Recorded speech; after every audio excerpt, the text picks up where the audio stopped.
On April 28th, at a meeting in Strasbourg, the Parliamentary Assembly of the Council of Europe, or PACE, passed a no-confidence motion with regard to its president, Pedro Agramunt. Agramunt has now been stripped of the right to represent the Assembly on all official visits, and he cannot make any public statements on behalf of the Assembly as its president. This decision came after a general condemnation of Agramunt's private trip to Syria in March, during which he was accompanied by 10 other European politicians and representatives of the Russian State Duma, and he met with Syrian President Bashar Assad. The protest against Agramunt's visit to Syria was initiated by the Ukrainian delegation in PACE, and his ouster is seen as a major diplomatic victory for Ukraine.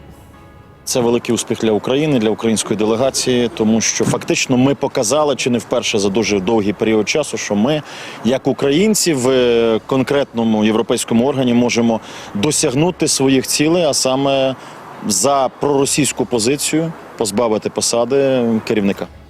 Pedro Agramunt has generally been seen as a backer of Russian interests in PACE, and among other things, he has actively supported the idea of unconditionally reinstating Russia in the Assembly. In 2014, following Russian aggression against Ukraine and the invasion of the Crimea, PACE had suspended the Russian delegation's voting rights, as well as the right of Russian members to participate in the Assembly's leading bodies. As a result, the Russian delegation has not taken part in the work of PACE since that time. Саме пан Аграмунт і був провайдером Російської Федерації. Саме він запросив в Мадрид на попередню зустріч стендінг коміті росіян. Саме він зробив в Санкт-Петербурзі зустріч разом з росіянами. Саме він їздив в Москву і зустрічався там з парламентарями. Тобто була ціла програма, як повернути росіян, як показати, що мені дуже добре, позитивно і на кшталт діалогу ми повинні зняти санкції.